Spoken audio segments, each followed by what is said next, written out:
Estamos no nosso terceiro episódio e hoje vamos falar sobre ansiedade. E para a gente compreender melhor esse tema, continuamos com a Juliana, né, a nossa psicóloga, e também hoje temos a participação do nosso querido reverendo Thaleson.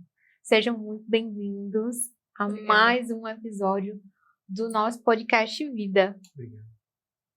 E, gente, a gente vive numa sociedade, assim, muito tecnológica, é uma velocidade muito grande, tudo a um cliquezinho, uma rapidez. E a gente percebe que essa sociedade hoje, ela desaprendeu a esperar. Tudo tem que ser muito rápido. E isso essa aceleração, ela pode causar algum dano para a nossa saúde mental? Sim.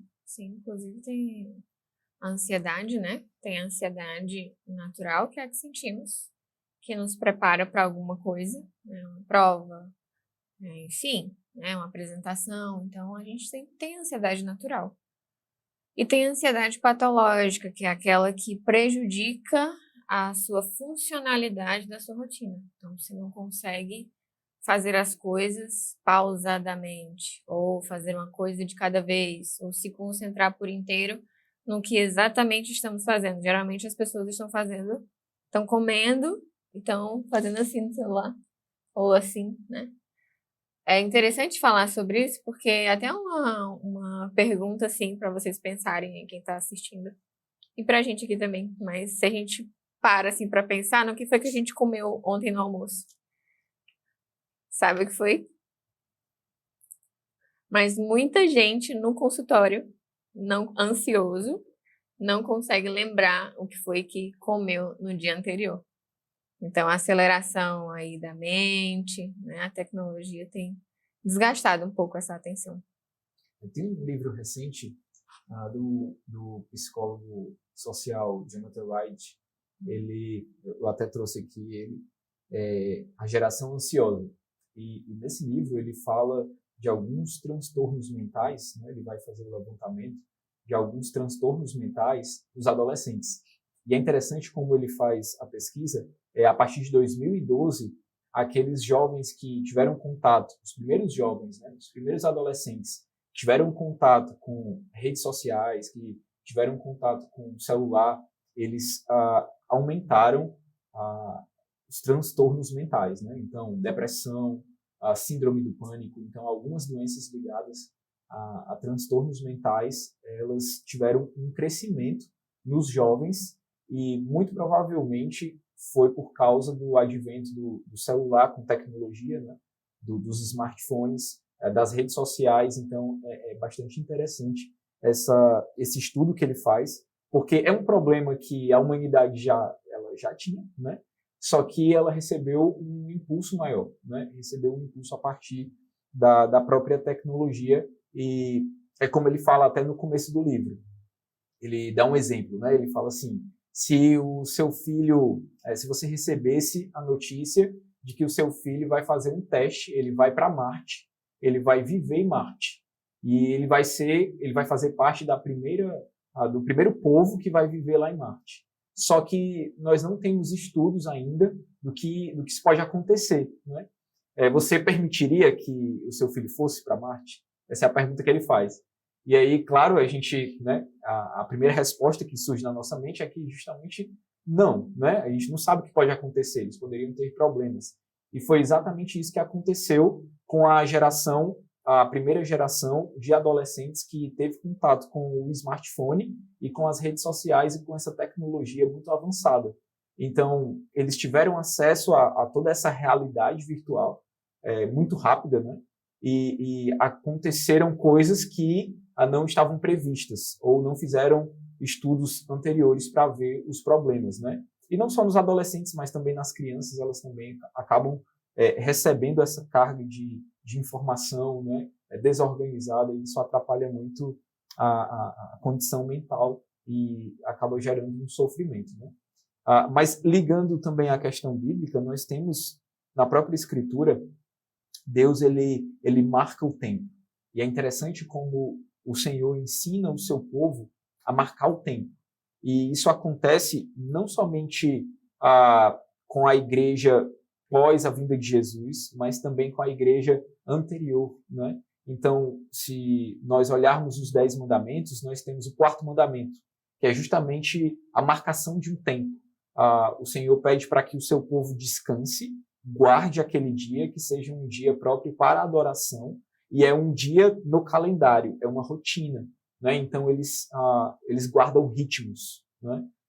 O Senhor nos ensina a guardar esses ritmos para entendermos e marcarmos o tempo, né? E isso é importante, porque quando a gente perde essa rotina, perde o tempo, perde a marcação, nós não nos situamos, né, na realidade de Deus, na realidade que Deus criou, e nos perdemos, não sabemos os nossos objetivos, os nossos propósitos, e isso também gera sofrimento, né? Então, além dessas questões ligadas à tecnologia, daquilo que a gente cria, daquilo que a gente experimenta, né, da própria criação humana, se perdermos de vista a marcação do tempo que o próprio Deus faz, né, e ordena, isso também causa sofrimento na gente. E não é à toa que a gente vê isso a todo instante, né? Nós perdemos essa rotina, perdemos a marcação do tempo, perdemos a forma como olhar para o tempo, como entender ele e como usufruir dele, né? Como uma criação de Deus. O tempo foi criado por Deus também, né? Então, quando Deus criou todas as coisas, ele criou o tempo também. E nós devemos usar o tempo da maneira correta, como Deus nos ensina, né? Acho que assim a gente vai conseguir diminuir o nosso sofrimento, organizar mais as nossas ideias, nosso coração, a nossa espiritualidade e viver bem. E a gente, aproveitando o gancho, né, olhando, né, para as redes sociais, nós vimos vidas perfeitas. Todo mundo é feliz, tudo é muito bem organizado, a casa dos sonhos, pessoas com sucessos, casamentos perfeitos. E quem está assistindo do outro lado não tem um panorama total. Eu vejo aquilo que me é disponível, né, nas telas. Então, eu acho que aquilo tudo é perfeito e quem não quer ser feliz, né? Mas aí os dias tristes, eles recaem, eles acontecem. E as pessoas, elas não estão perdendo a maneira de lidar com a frustração, né? Diante daquilo que é perfeito e que é bom, eu quero aquilo dali para mim também, né? Então, uma felicidade a todo custo. E isso causa ansiedade nas pessoas? E no crente também, professor? Olha, sim, nós somos criados, e aqui é interessante, né, essa pergunta. Essa pergunta, ela toca no centro das nossas vidas. A pergunta sobre a felicidade, né? Nós fomos criados para a felicidade, né? Deus nos criou para sermos felizes. Então, quando Deus criou o homem, ele criou o homem à sua imagem e semelhança, e ele realizou um pacto com este homem. E a promessa divina era justamente uma promessa de felicidade. Se o homem cumprisse os termos da aliança, ele receberia uma plena felicidade, uma perpétua felicidade, que é justamente a comunhão com Deus. Mas Adão, ele quebra, né, a aliança, ele quebra o pacto, ele quebra a lei de Deus, e agora ele vai ser colocado para fora do jardim, né? Ele vai ser afastado da árvore da vida, e aí Deus vai realizar uma nova promessa, um novo pacto, uma nova aliança, onde nós temos um mediador, que é justamente Jesus Cristo, que é a recuperação da felicidade. Então, o homem perde a felicidade em Adão, mas ele pode recuperar a felicidade em Cristo. Então, essa é a promessa. É por isso que os nossos catecismos, né, a primeira pergunta já fala sobre isso. Qual o fim principal do homem, né? Que é glorificar a Deus, gozá-lo para sempre. Ou seja, ser feliz em Deus para sempre. A questão é que Adão, ele buscou felicidade fora dos propósitos divinos, fora do decreto de Deus, fora da comunhão com Deus. Ele buscou felicidade de uma maneira autônoma. E isso acontece hoje, né? Então, o homem continua ainda nessa busca de felicidade sem Deus. A grande questão é, nós usamos Deus para a nossa felicidade, e nós não colocamos a nossa felicidade em Deus, né? Então, nós fomos criados para a felicidade, mas essa felicidade ela precisa ser em Deus. E ela só será uma verdadeira felicidade se for em Deus. Então, as nossas frustrações, né, as nossas ansiedades a partir da infelicidade que nós experimentamos na vida, decorre boa parte dessa falta de entendimento, de que a nossa vida não tem uma parte separada para Deus. Na verdade, nós estamos na história de Deus, né? E nós precisamos encaixar a nossa história nos propósitos de Deus, e não encaixar Deus nos nossos propósitos. Essa é a grande questão, né? Porque fomos feitos para o seu nome. E essa é a nossa felicidade. Agostinho de Hipona tem uma frase interessante, bastante conhecida, que ele diz assim: nós fomos criados para ti e não descansaremos até repousarmos em ti. Então, só há descanso, só há felicidade em Deus, né? Então, quando a gente busca essa felicidade fora de Deus, ela não vai acontecer, porque a própria criação do homem, ela foi feita para isso, né? Ela foi feita assim, o seu objetivo é esse, é viver para Deus, e assim o homem é feliz. Então, ao glorificar a Deus, ele é feliz. Mas se não entendermos isso, nós nos perdemos, e aí confusão, depressão, ansiedade, todas as coisas vão estar ao nosso redor, né? Então, nós precisamos organizar isso, precisamos relembrar a ordem dos nossos amores, né? Amar a Deus acima de todas as coisas, amar ao próximo como a nós mesmos, nos desfazer dessa tentativa de autonomia, de uma felicidade autônoma, autônoma tanto de Deus quanto das outras pessoas, né? E acabamos usando as outras pessoas, e quando elas não atingem as nossas expectativas, nós nos frustramos, nos iramos e nos entristecemos, né? Então, eu acho que boa parte do nosso sofrimento em relação a essa busca pela felicidade é não saber onde encontrar a felicidade, né? Quando eu busco a felicidade pela felicidade, eu nunca a encontro. Mas quando eu busco a felicidade em Deus, aí sim, aí nós conseguimos essa plena felicidade, né? Porque a promessa de Deus foi a forma como Ele nos criou. Essa pergunta é muito boa, porque hoje a sociedade ela vive num mundo que é muito a comparação, né? E isso também pode afetar os cristãos se eles realmente não tiverem aquilo que o pastor falou, né? O propósito, a visão sobre a colocação dos seus amores, né? Da sua principal prioridade. Então, alcançamos essa felicidade, de fato, em Cristo. Mas, em relação ao que a psicologia traz, que, óbvio, é próximo disso, né? Só com outros contextos, mas a alegria a gente consegue sentir no dia normal, né? Eu estou alegre, eu estou feliz por estar aqui, eu consigo sentir a alegria por situações. E a felicidade é aquela que a gente consegue ter um estado emocional prolongado, porque eu sei o objetivo que eu quero, eu sei da verdade, eu sei daquele meu propósito que está no meu coração e na minha consciência, na minha razão. Então, quando a gente fala da felicidade e a gente encontra de fato numa verdade, e a gente falou no episódio passado sobre você ter uma fé, né? E é importante a pessoa ter isso no coração e na mente, e é importante ela entender essas duas diferenças, né? Que de fato a gente alcança a felicidade quando a gente tem um propósito, embora sofremos, embora carregamos dores, embora nos frustramos, embora nos decepcionamos. Então a gente precisa entender qual o propósito, o sentido do nosso viver. E o homem, ele é um ser espiritual. Ele foi criado à imagem e semelhança de Deus, né? Então, as coisas temporais, elas não são capazes realmente de satisfazer o homem, né? Existe até uma frasezinha de autor desconhecido que diz que o homem ele tem um buraco, né, em seu coração muito grande, e esse vazio no coração dele sai preenchido por Cristo, né?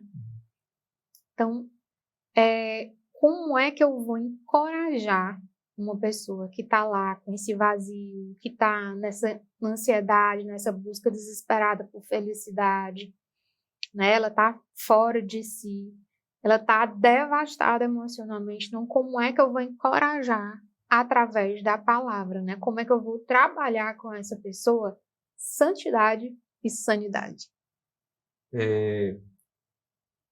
Veja, o princípio da santidade, ele começa sempre com entendermos que é necessário crer em Cristo, né?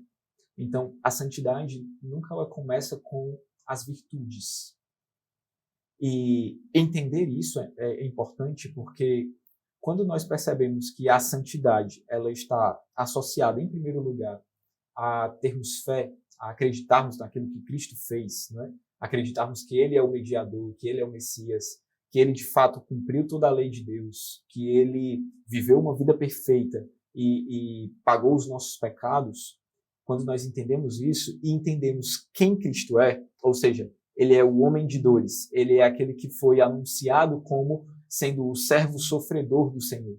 Quando nós associamos essas coisas, nós entendemos que a santidade ela não está separada do sofrimento. Ou seja, eu não posso dizer que uma pessoa que sofre é uma pessoa que não tem santidade. Esse foi o problema dos amigos de Jó, né? Então eles olharam para a vida de Jó, eles viram o sofrimento de Jó e eles disseram, tem pecado, tem alguma coisa errada aí. Mas quando você olha para a vida de Cristo, ele é aquele que sofreu mais do que todos, mas ele foi aquele que viveu uma vida perfeita. Então, é necessário compreender isso para que a gente não faça essa divisão entre uma vida santa ou uma vida de sofrimento. Se eu sofro, é porque tem alguma coisa errada comigo, né? E aí, a partir disso, nós temos também, na própria Escritura, os salmos. Os salmos de lamento, por exemplo. Os salmos de lamento, eles nos ensinam a sofrer em Deus. Eles nos lembram como nós devemos manifestar o nosso sofrimento e a nossa santidade ao mesmo tempo. Porque eu não posso sofrer de qualquer jeito. Eu não posso sofrer de qualquer maneira. É necessário sofrer de maneira adequada, né? Então, é levar o meu sofrimento até o Senhor. É entender a realidade, que é uma realidade caída, é uma realidade que apresenta fragmentos ou fragmentações, né? Que está sob a maldição de Deus por causa do pecado, que nos lembra também que nós precisamos de Deus, né? Colocar os nossos corações diante do Senhor. Então, veja, é interessante que Calvino falava sobre isso, sobre essa questão, fé, sofrimento e falta de fé ao mesmo tempo, né? E ele mostrava que nos Salmos nós temos manifestações de pessoas que estão sofrendo, que têm momentos de dúvidas, mas que ao mesmo tempo estão revestidas pela fé em Deus. Então elas colocam o seu sofrimento e as suas dúvidas em Deus, né? Salmo 42 é justamente um bom exemplo disso, né? Quando Davi ele manifesta todo o seu sofrimento, mas ele está, no final, ele mostra a sua esperança, que é em Deus. O apóstolo Paulo, em Filipenses capítulo 4, ele vai dizer, não é, que nós não devemos andar ansiosos, coisa alguma. E aí ele vai nos dar um direcionamento de como colocar o nosso sofrimento diante do Senhor. E aí ele diz, nós devemos apresentar diante de Deus as nossas petições, né? As nossas orações, as nossas súplicas, e a paz de Deus, ela nos guardará, ou seja, a paz ela será como um escudo contra a ansiedade, porque nós estamos vivendo o sofrimento sob Deus. Estamos vivendo o sofrimento de maneira adequada, no lugar correto, né? Entendendo a graça de Deus também no sofrimento, né? Então, isso é importante para entendermos santidade e sanidade, né? Entendermos santidade e sofrimento ao mesmo tempo. Então, o sofrimento ele faz parte da vida do cristão, ele fez parte da vida do nosso Senhor, né? E como Paulo diz, nós completamos os sofrimentos de Cristo e o Senhor nos trata por meio do sofrimento também. Ele nos santifica por meio do sofrimento também, né? Então, é uma ferramenta de Deus para a nossa própria santificação e não o contrário, né? Então, a santidade e a sanidade elas podem caminhar juntas, né? Desde que adequadas, desde que sendo sob Deus, sob a perspectiva divina, né? De como o Senhor ele é Senhor de toda a realidade, como Ele está presente e como Ele atua nas nossas vidas, como a sua providência também abarca, né, o nosso próprio sofrimento. E aí, a partir disso, nós vivemos uma vida de santidade. Nós temos vários personagens, tanto na Bíblia quanto na história da igreja, que sofreram muito, né, e que foram pessoas, digamos assim, exemplares, né, na sua conduta como cristãos, como aqueles que amam a Deus e manifestam um testemunho evangélico para o mundo, né? Então, essas coisas elas podem estar juntas, mas elas podem estar separadas também. Nós podemos murmurar, né, diante do sofrimento, nós podemos nos colocar contra a providência de Deus, não aceitar a providência de Deus, não aceitar aquilo que Deus nos oferece para nós. Ou veja, algo interessante que às vezes a gente não fala. Às vezes eu posso murmurar contra a providência de Deus na vida da outra pessoa. Então, pode ser que eu não esteja em um estado de sofrimento profundo, mas alguém perto de mim está. E o próprio abandono daquele que sofre é uma manifestação de uma fé contra Deus, ou pelo menos falta de fé, né? De uma pessoa que está contra Deus, ou seja, ela está contra a providência de Deus na vida daquela pessoa, né?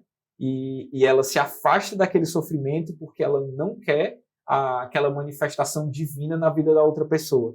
Então, isso também é viver de uma maneira que não glorifica a Deus e que não traz santidade para si, né? Então, é por isso que nós choramos com aqueles que choram, né? E não somente nos alegramos com aqueles que se alegram. Porque nós entendemos que a providência de Deus ela não está somente na alegria nessa vida, mas ela também está no sofrimento, né? E no próprio sofrimento Deus ele nos santifica, ele nos edifica, ele edifica a igreja, né? Então isso é importante a gente entender, né? Muito mais coisas nós poderíamos falar sobre isso, mas o tempo aqui, né? Nós temos um espaço, mas é um assunto muito interessante que nós precisamos pensar sobre essas coisas à luz da Escritura, assim. Ainda bem que tá gravado, né, gente? Isso quer dizer que ele vai voltar novamente. Um exemplo disso é o apóstolo Paulo, né? Que fala que ele sabe viver no muito e sabe viver também na escassez. Né? E Paulo, muitas vezes, daquilo que a gente lê que ele falou para nós, né? Para essa geração, agora para essa sociedade, ele não estava no palácio, né? Ele estava em prisão. Bom, tem prazeres que são muito momentâneos, né? Da nossa própria natureza, né? Comida, o jogo de futebol, enfim, o seu próprio celular, né? Dopamina. Então, hoje a nova geração ela está buscando muito pelo prazer, que é temporal, que é aquele tempo, aquele momento. Então, ele busca várias formas, né? De sanar sofrimento, né? Tanto que recentemente eu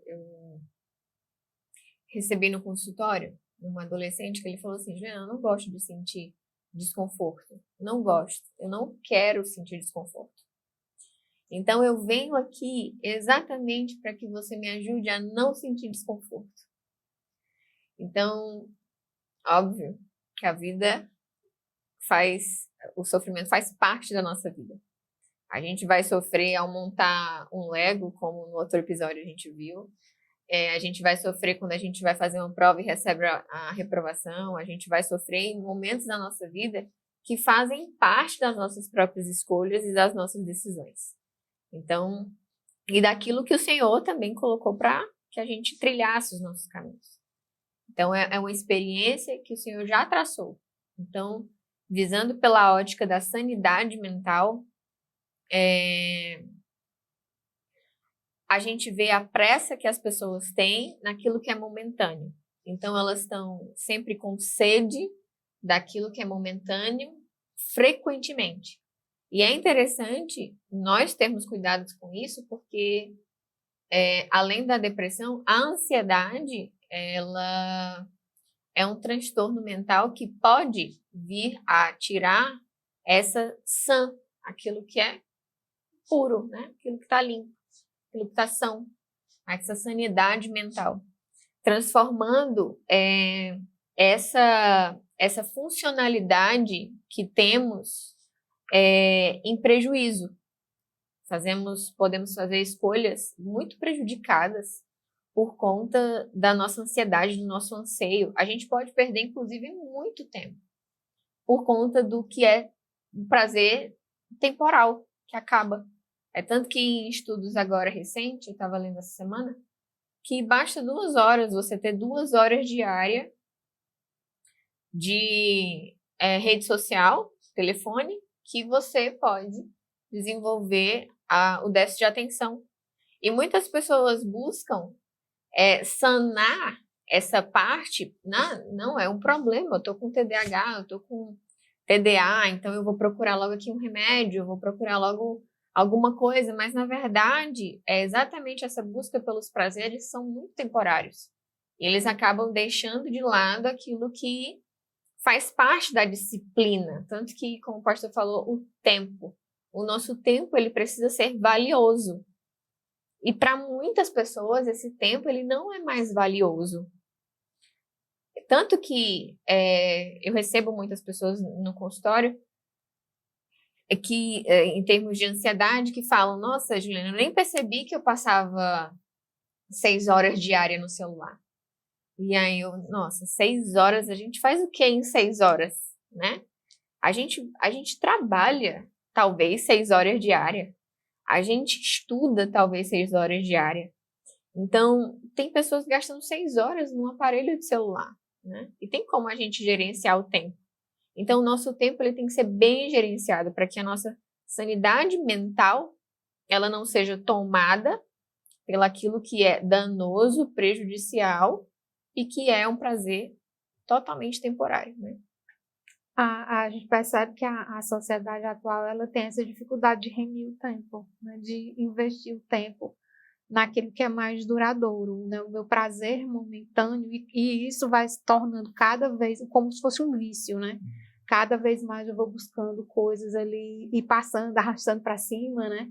Para que eu me sinta bem, né? Para que eu possa ver aquilo que eu gosto, para que a dopamina esteja ali atuando em mim. Quando a gente olha para a igreja, né, pastor? Existe algum tabu por parte da igreja com relação às doenças emocionais? Né? Existe um chavão que algumas pessoas dizem, mas é porque tu não tem fé, você não é curado porque não tem fé. Sim. Eu não diria que seria um tabu, mas e nem diria também que essa ideia pertence à igreja no sentido, né, geral. Algumas igrejas e algumas pessoas da igreja elas têm esse tipo de pensamento, né?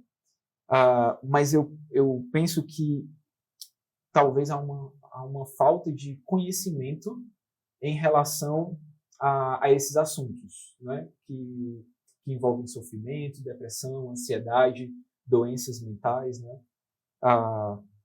Então, o que a gente pode fazer ou tentar solucionar, né, é justamente conscientizar. E esse movimento ele já está acontecendo, né? Ele está acontecendo em editoras que publicam livros, né, sobre isso, que falam sobre isso de uma maneira mais aberta, né? Seminários que acontecem com essas temáticas. Esse momento, né, que nós estamos tendo aqui, então, são momentos importantes e valiosos para que a gente tome conhecimento de como essas coisas devem ser encaradas e como a Escritura fala sobre isso, né? Como a Escritura nos apresenta princípios importantes para tratarmos dessas questões. Então, eu não acho que seja um tabu no sentido de existe sempre esse pensamento em toda e qualquer igreja, né? Ou que o pensamento geral da história da igreja e de praticamente todas as igrejas é esse, né? Não.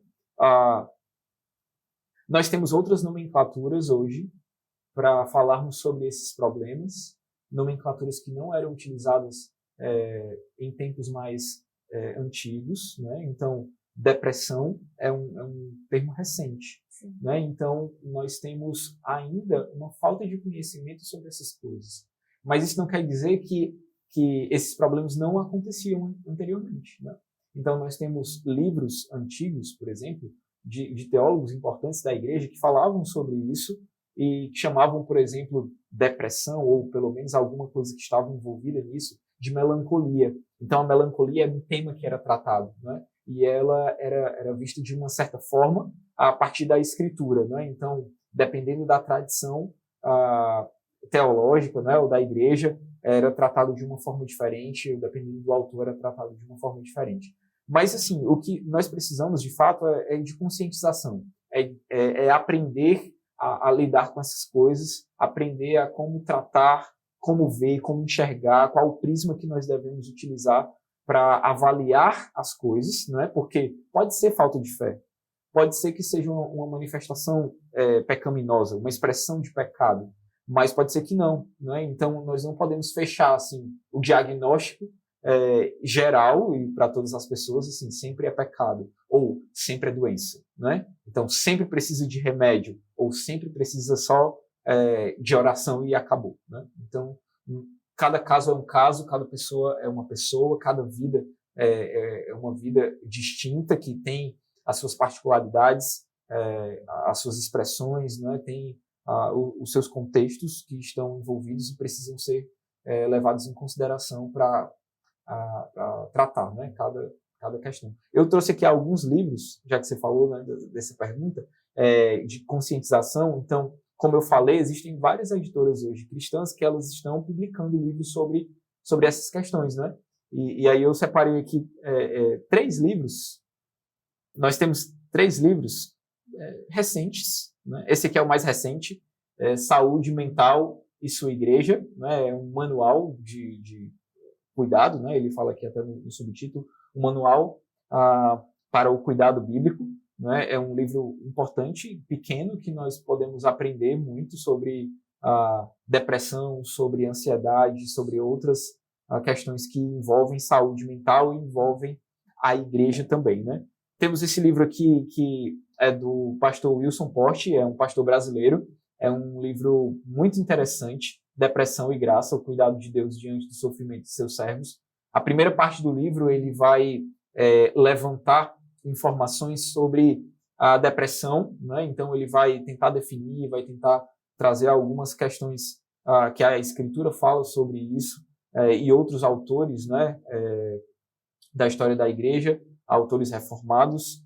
E na segunda parte do livro é interessante, ele vai falar de personagens da Escritura, né? Então ele vai mostrar como a depressão ela está na própria Escritura. Então ele vai falar de algumas personagens bíblicas e como Deus tratou a depressão delas, né? Como elas manifestaram a depressão, mesmo que a palavra não estivesse lá, né? Depressão, as formas, né? De tristeza, de angústia que surgiam na vida daquela pessoa, daquele servo de Deus, mostrava ou denunciava que ele estava sofrendo de melancolia, de depressão, né? Então, é um livro interessante para a gente falar sobre isso. E esse daqui do Tim Keller, Caminhando com Deus em Meio à Dor e ao Sofrimento, é um livro que vai falar sobre sofrimento. E aí ele vai mostrar como a cultura em geral, outras culturas, elas entendem o sofrimento, outras religiões vão entender o sofrimento, mas como o cristianismo entende o sofrimento, não é biblicamente como nós devemos entender sobre o sofrimento, e aí todo tipo de sofrimento, não somente as questões que envolvem a nossa saúde mental, mas outros tipos de sofrimentos também, ele também vai abordar nesse livro. É um livro maior e bastante interessante, que pode nos ajudar muito, tanto com o nosso próprio sofrimento, quanto com outras pessoas que estão ao nosso redor que sofrem, e a gente pode ajudar, né? Mas nós precisamos dessa conscientização para conseguir, né, glorificar a Deus na ajuda, né, na ajuda ao próximo, né, na ajuda ao nosso irmão, aqueles que são da nossa família, aqueles que são da nossa igreja, né, precisam disso. E a gente precisa, de fato, conhecer para conseguir ajudar, né? Porque se a gente não conhece, a gente pode até atrapalhar. E aí não é interessante, né, esse movimento. Com certeza, pastor. Ju, há um incentivo, né, por parte da psicologia para a busca da fé. Uhum. Sim, inclusive é uma parte da nossa roda da vida, mas em relação à fé propriamente dito, o homem ele precisa disso, ele precisa que o seu meio ele seja também espiritual, né? A parte espiritual talvez é a que caminha com ele, talvez não, é para ser, né? A que caminha com ele o tempo todo. E por que eu falo isso dentro da psicologia? Talvez muitas abordagens vá colocar outras questões, né? Termos de desejo, que é o que predomina no homem, termos de, enfim, prazer, enfim, vão colocar várias outras questões.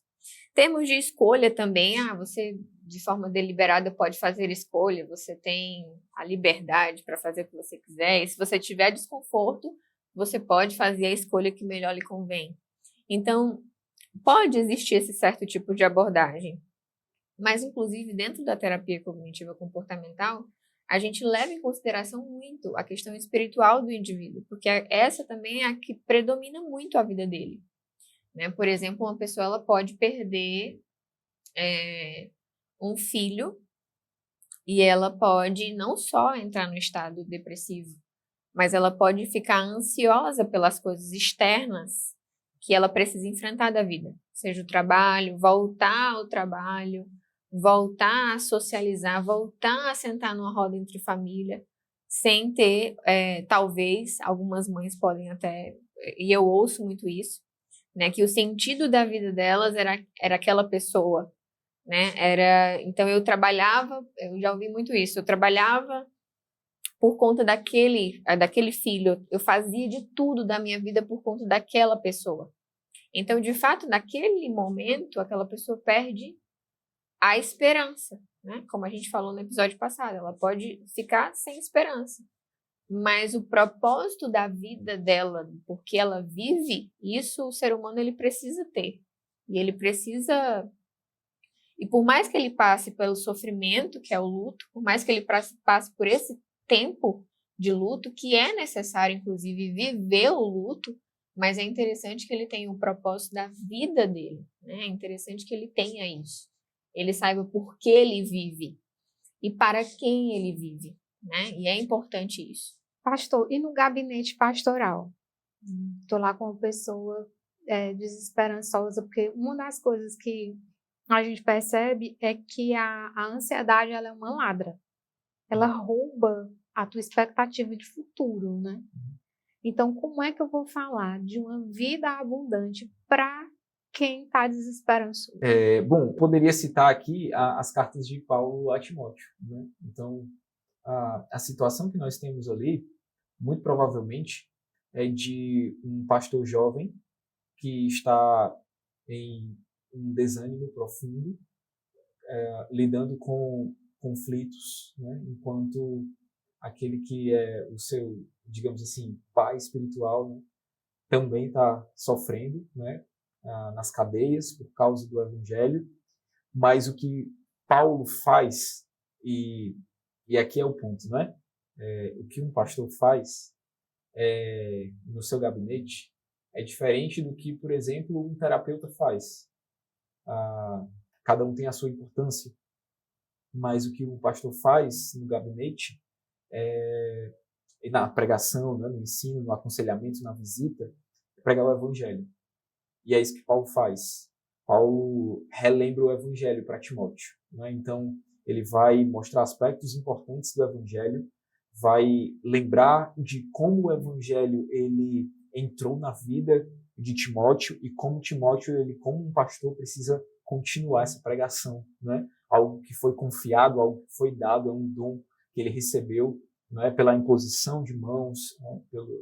pela soberania de Deus. Então, o que Paulo vai fazer é justamente isso. Ele vai relembrar o evangelho para Timóteo, né? E vai fazer com que o evangelho ele tome o coração de Timóteo novamente e coloque Timóteo no eixo, para ele seguir com aquilo que ele tem que fazer, né? Para ele seguir com a sua vida, né?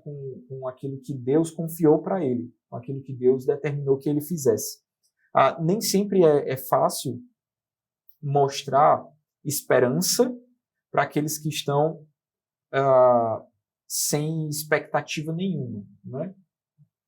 Mas o que o Evangelho faz é mostrar que a realidade de agora é uma realidade que, de fato, entre aspas, não tem esperança, né? Precisa de restauração, precisa de renovação. Então, a mensagem do Evangelho é: este mundo ele está sob maldição e não há nada aqui agora que possa me dar esperança. E onde está a esperança? A esperança está justamente em Cristo e não necessariamente neste século. Nós experimentamos isso agora, mas como Paulo diz, a salvação ela ainda está na esperança. Então, nós experimentamos um vislumbre da salvação agora, nós estamos salvos, estamos justificados no momento em que nós cremos em Cristo, nós recebemos essa justificação, mas nós só experimentamos essa plenitude, né, do reino de Deus e da salvação no porvir. Então, a esperança aponta justamente para um momento posterior onde nós desfrutaremos dessa realidade. E aí, quando o Evangelho me mostra isso, ele me mostra que a realidade que nós estamos vivendo agora é uma realidade ainda de sofrimento, mas que vai gerar glória no porvir. E quando nós entendemos isso, nós compreendemos que podemos ter esperança no futuro do reino, né? No futuro que Deus preparou. Então, todas as coisas cooperam para o bem daqueles que amam a Deus, e o contexto é: nós seremos formados, forjados, né, e reformados à luz de Cristo, né? Nós seremos novamente, teremos novamente em nós a restauração da imagem de Deus, né?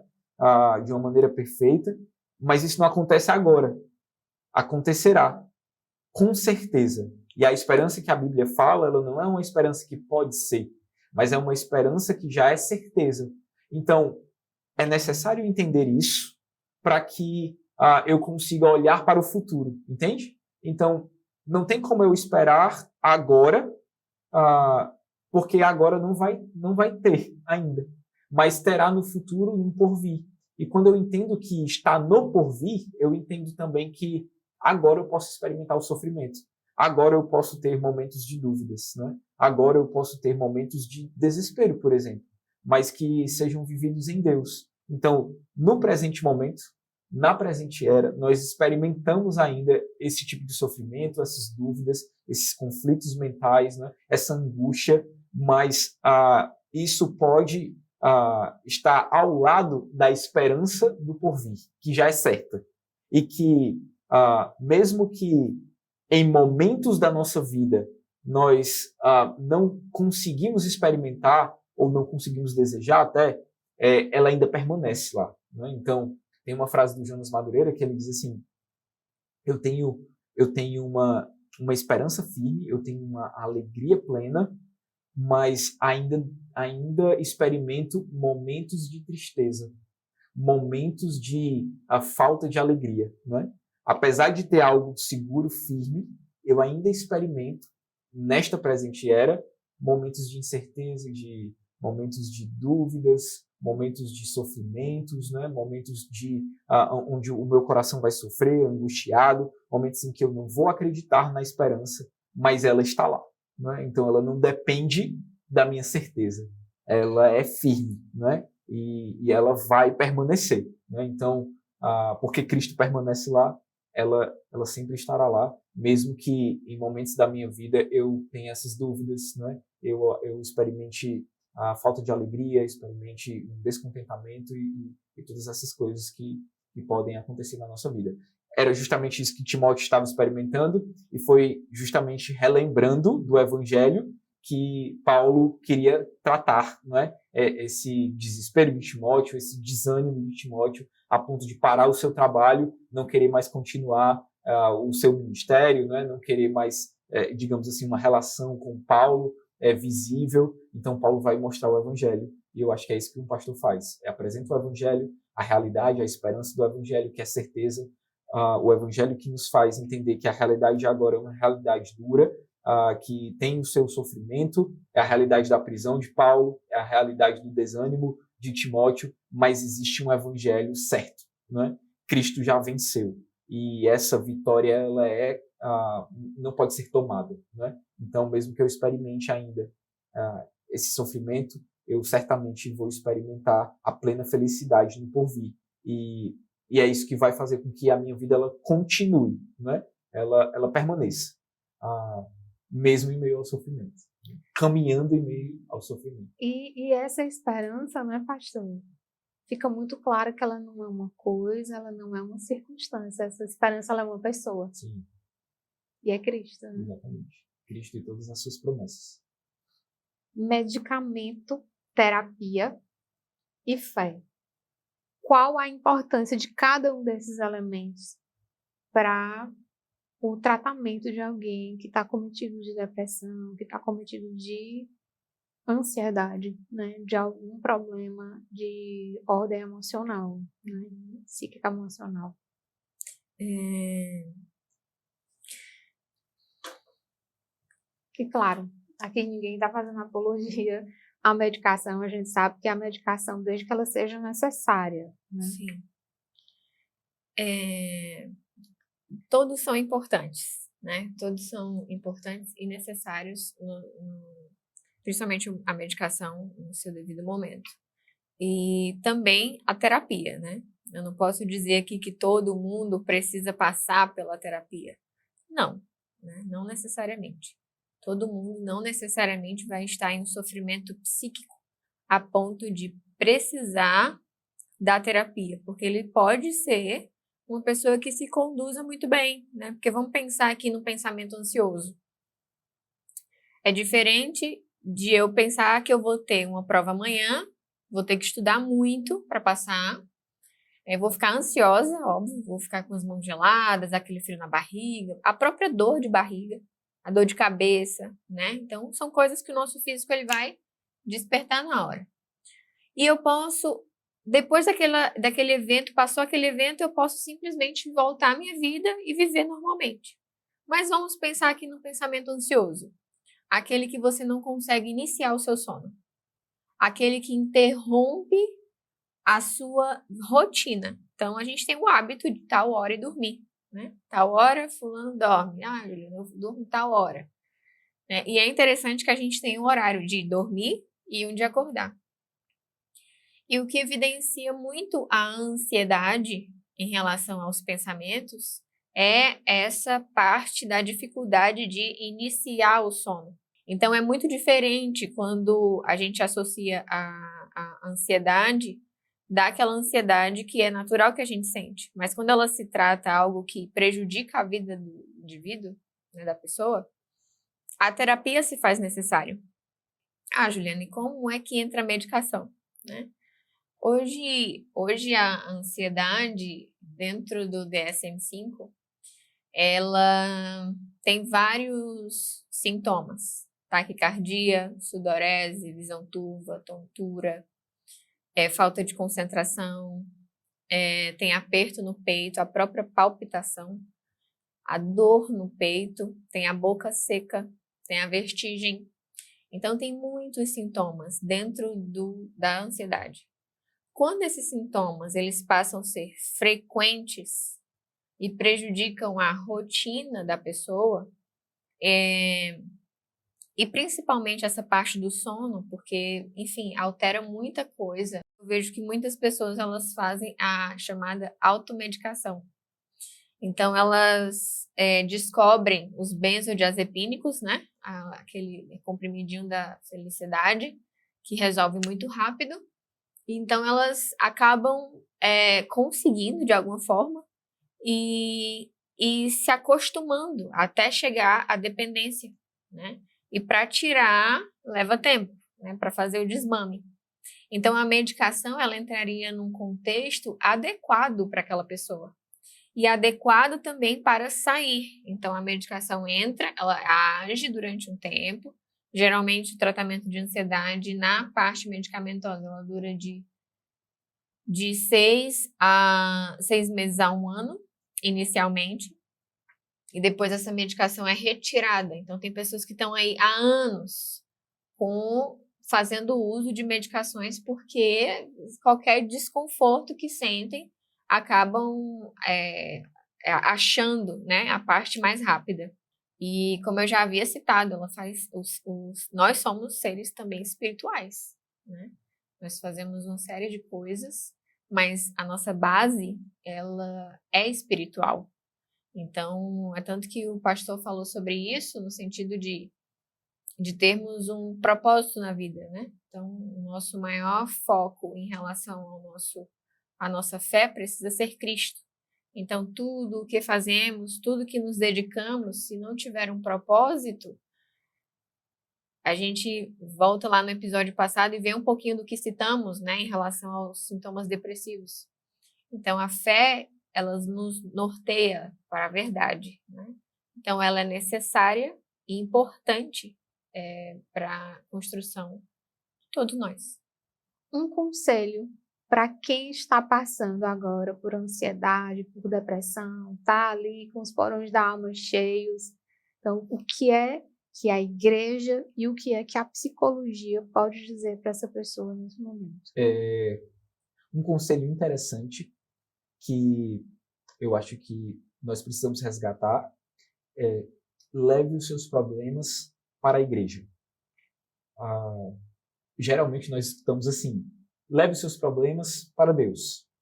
Isso é certo. Mas Deus manda levar os problemas para a igreja. E, por vezes, nós fazemos o movimento contrário. Nós não queremos levar os nossos problemas para ninguém e nem muito menos para a igreja. Por uma série de fatores. Nós podemos ter receio, né, do que as pessoas vão falar, do que elas podem entender, né, sobre o nosso sofrimento, qual o julgamento que elas vão ter, e tudo isso faz parte, né? Mas mesmo assim, Deus ordena: leve os seus problemas para a igreja. Né? Não é verdade aquela frase que, pelo menos eu já ouvi, não sei vocês: deixe seus problemas, agora é o momento do culto, agora é o momento da adoração, esqueça todos os seus problemas e adore somente a Deus. Isso não é verdade. Nós temos que trazer os nossos problemas para a adoração. Nós temos que trazer os nossos problemas para o contexto da comunhão dos santos. É na comunhão dos santos que Deus nos cura. É no meio da congregação que Deus restaura a vida do nosso irmão. Então, quando Tiago, na sua carta, ele vai dar algumas recomendações, ele diz assim: chame os presbíteros, e pela oração dos presbíteros, representando a igreja, representando a comunhão dos santos, o doente ele vai ser curado. Né? Aquele que está enfermo, ele tem na própria comunhão da igreja uma manifestação divina de graça. Então, quando nós fazemos isso, nós não estamos levando somente os nossos problemas para a igreja, mas para Deus. Então, quando eu digo assim: leve os seus problemas para Deus, eu preciso passar pela igreja, porque Deus recebe assim. Ele ordena que nós levemos os nossos problemas para a igreja, para a adoração, e é justamente nesse contexto que nós somos curados. Pode ser que não curado da própria doença, mas curado das nossas expectativas, curado da nossa própria visão de como nós sofremos, né? Por que nós sofremos, por que estamos passando por isso ou por aquilo, por que Deus está agindo assim na minha vida. E pode ser que um coração que está caminhando para a incredulidade seja mais fortalecido na fé. Então, Deus quer isso. Ele quer que o nosso sofrimento seja vivido nele. E o nosso sofrimento é vivido nele também na igreja, levando o nosso sofrimento para a igreja, para que aqueles que estão alegres possam causar alegria em nós. E, ao mesmo tempo, aqueles que estão sofrendo nos façam também sofrer em um sentido de comunidade, em um sentido de comunhão, de união, como corpo de Cristo. E é justamente isso que nos cura e é justamente isso que melhora a nossa adoração. Então, o sofrimento, ele é uma ferramenta de Deus para adorarmos a Ele de uma maneira mais fiel, de uma maneira mais pura, mais purificada. Então, o sofrimento ele pode nos ajudar como adoradores, né? E é para isso que Deus usa, né, o sofrimento, para sermos melhores adoradores, porque Ele está procurando não pessoas que estejam totalmente sadias, mas Ele está procurando adoradores, e é isso que Ele está formando no seu povo, adoradores, né? E uma das ferramentas que Ele faz isso é justamente o sofrimento, e o sofrimento, quando ele é levado para a congregação, nós ouvimos as promessas do Senhor, né, da boca dos nossos irmãos, a esperança ela é relembrada, o evangelho ele é anunciado, e tudo isso está ali na mesa, né? Então, a adoração é o quê? O chamado de Deus. Nós vamos como povo, reunidos com os nossos problemas, os nossos sofrimentos, nós colocamos tudo ali, e no final existe uma mesa, né? Que nós temos a Santa Ceia, por exemplo, nós temos uma mesa onde nós estamos chorando e nos alegrando, né? Bebendo e comendo na presença de Deus. E é assim que Ele nos trata, né? Então, um conselho que eu dou, leve seus problemas para a igreja. Bom, mais um conselho. O pastor falando sobre a importância de levar nossos problemas para o nosso lugar, né? A nossa casa, para Deus, né? Para a igreja. Nós temos tudo em Cristo. Mas existe também um ambiente que é seguro e acolhedor, que trabalhará a sua individualidade, trabalhará esses problemas e a forma que você pensa sobre a ansiedade, sobre os seus anseios, sobre o seu momento depressivo, sobre o seu luto, sobre o toque, sobre as próprias obsessões que às vezes vêm na nossa mente e é difícil da gente contornar algum pensamento ou corrigir alguma ação. Então, a terapia ela se faz presente como um auxílio para que isso possa tornar o que é disfuncional e um pouco mais funcional. É esse o meu conselho. E chega ao final o nosso podcast Vida e aguardamos você no próximo episódio.